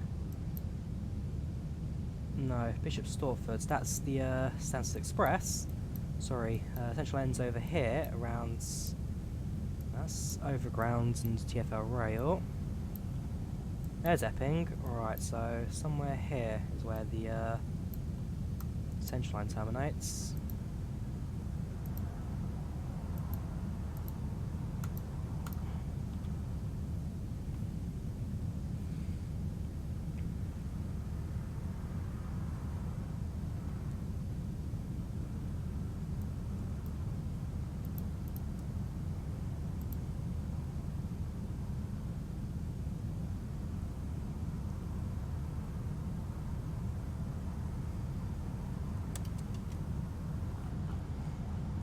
Speed is 139.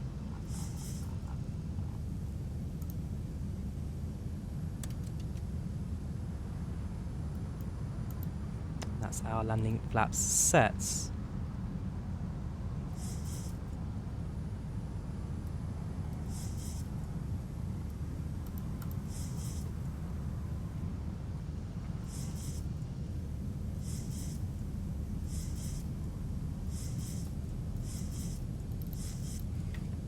Activate autopilot, bring it in. It's a little close to my liking, but we can easily do it. Is there an FTX version 2? No, not really. Zibo is only an X-Plane 11 add-on. Closest you're going to get is PMDG, which isn't exactly the cheapest add-on ever. It doesn't come with a tablet in its own right.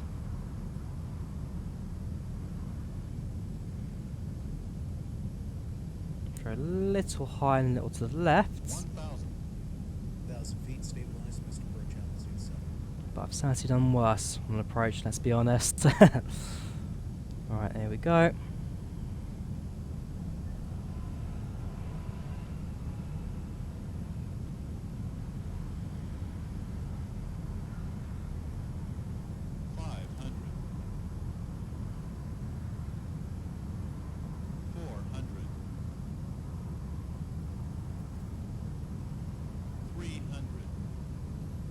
Also, throttle deactivates. 200.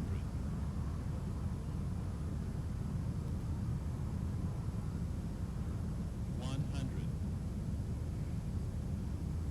50. 40. 30. 20. 10.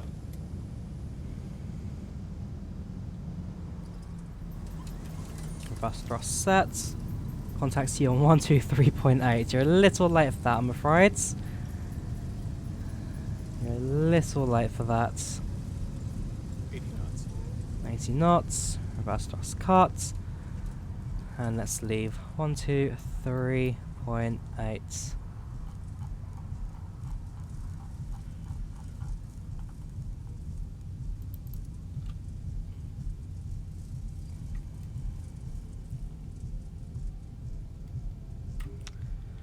Good afternoon, Stansted Tower. This is Ryanair. Where is it? Ryanair 2 Mike with you. Or just landed, basically. Ryanair 2 Mike, thanks. Next time, remember to contact taxi stand 33. Taxi 33 for Ryanair 2 Mike. Thank you very much. Right, so Ryanair 16 Delta 1008, 04 Quivan, Sufficient 0503. lights off, APU start up. Ratio 4 cliff land, Ryanair 6 Delta. I did check, there were no Stansted Towers active, so obviously he weren't coming in for that. Good wait. Come on. Right, start at the APU. And let's get everything ready to go. So 3. Stand 3. That is. I'll be able to check the ground markings. I do make it, but we'll have a quick look quickly now. Good wait. Come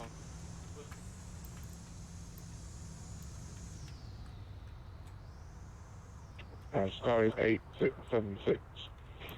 Just waiting for that Bravo out to move out of the way. Your supervisor should be. And then I'll get the taxi.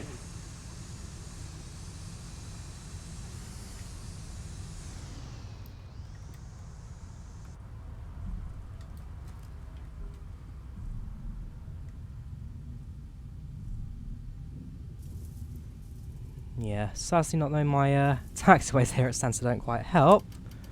Anyways, 3-1 is just at the end here. And then we'll cut across to the left. Alright, so APU is now active. We'll switch over to that once we stop. And then, yeah, bring the aircraft to a halt.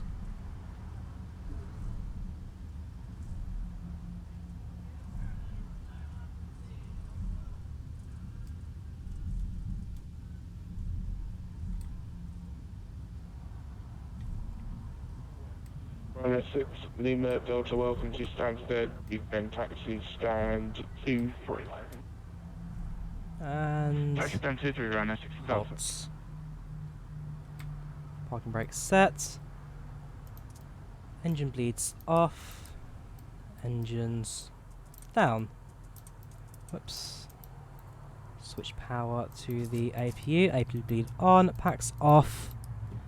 Where's the name Drawyah originates? It goes back to my high school graphic design project. We need to think of the name of the thing we're designing. It was like the first thing that came to my mind. It kind of just stuck ever since. Right, we're on ground now. Switch out of that. In fact, I'm pretty turn this off, can't I? Yeah, there we go. That comes off, that comes off.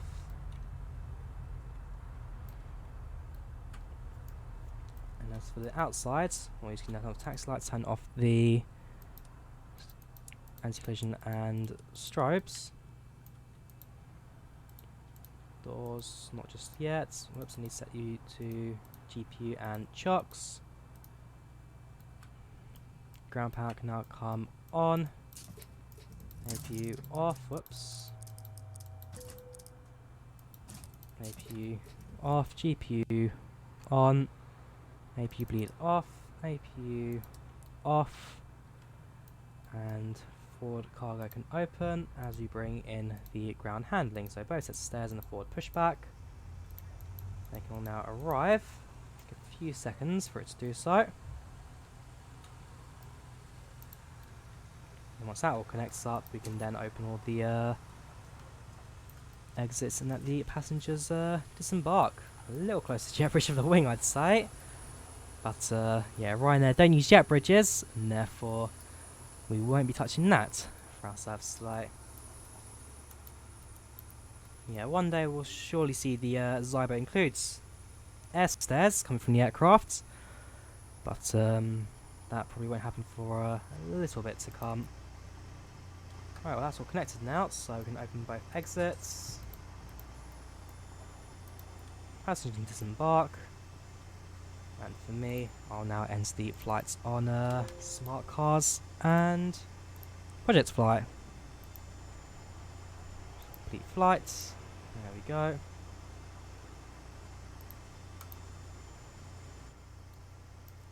Another Ryanair coming in behind me now. Ryanair 6 Lima Delta. You're parking just opposite me.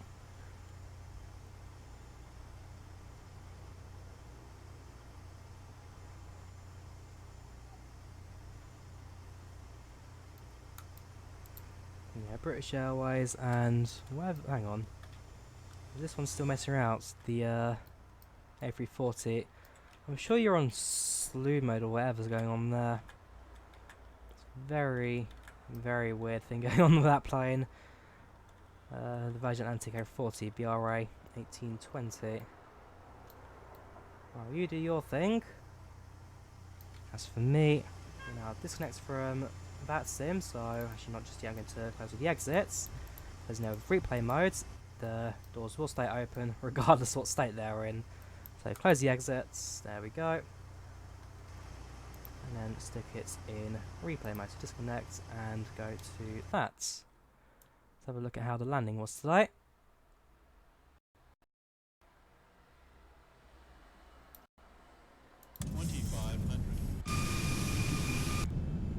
So this is right hand side view. This will be the action.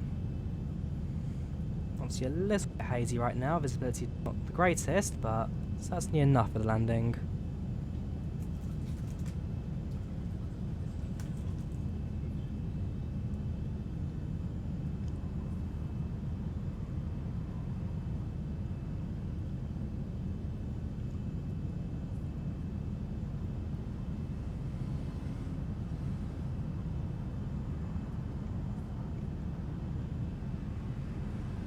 Yeah, all looking stable. Despite the fact that we know we weren't quite aligned to the runway until last second. Certainly quite a nice and straight approach in 04.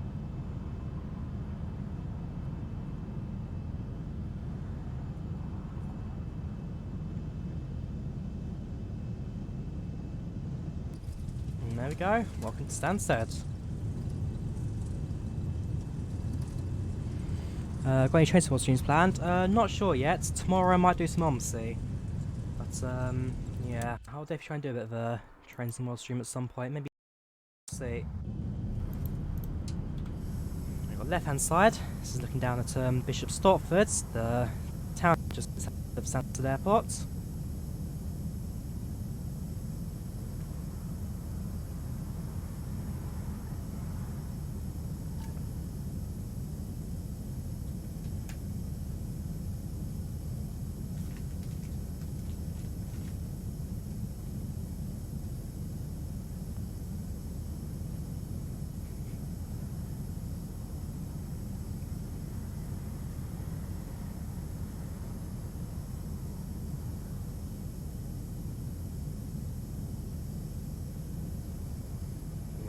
nice and over the houses and the buildings, over the airport threshold.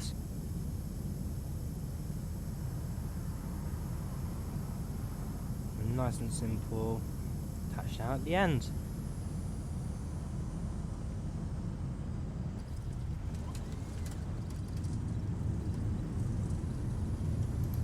And one last view, which I'm sure we're all interested in. It's the outside view, so back out. So at this point making our final turn to make sure that we're along the runway. Like I said, a little bit later, or very late compared to what every other airline would be doing, but okay, so got the motorways down below there.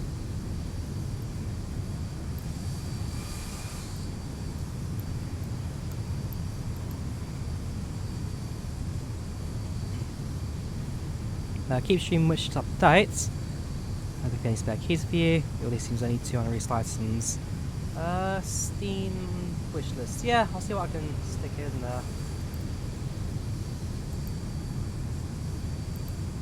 Alright, here comes the short final. All looking good. Nice and low across the town.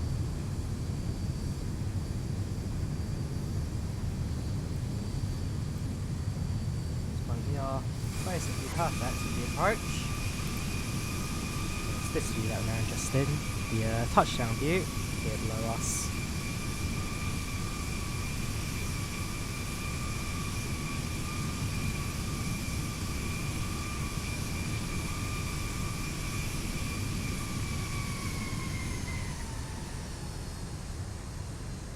And there we go.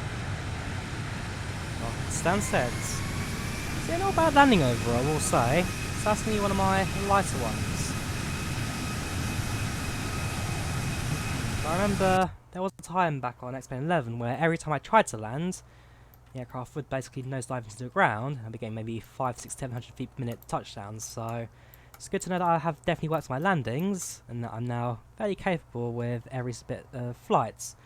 I'm sure that will definitely help me in the real world as well, especially bearing in mind that, like I say, in 2 weeks today, I'll be doing my first PPL lesson. I'm on my way to get my pilot's license. Look, whoops. Alright, I've lost connection to the GPU since the replay mode got rid of all that. Yep, there we go. I'm sure you all know what that is there. Nose of 737. Although, with the Maxes, no, that's causing the problems. The co-pilot's one is only an optional extra. Now it's standard in all 737 Maxes, but yeah, he used to only be an optional extra for a lot of them, so that's where a lot of the problems came out of. Anyways, yeah, so hope you guys enjoyed the live stream today. Do have a happy Easter as well. Do enjoy your extended weekend breaks, and yeah, do keep safe. Enjoy yourself. Staying tomorrow, Monday. I'm sure I'll see a lot of you again in the near future. Thank you very much for watching. I'll see you guys next time. Goodbye.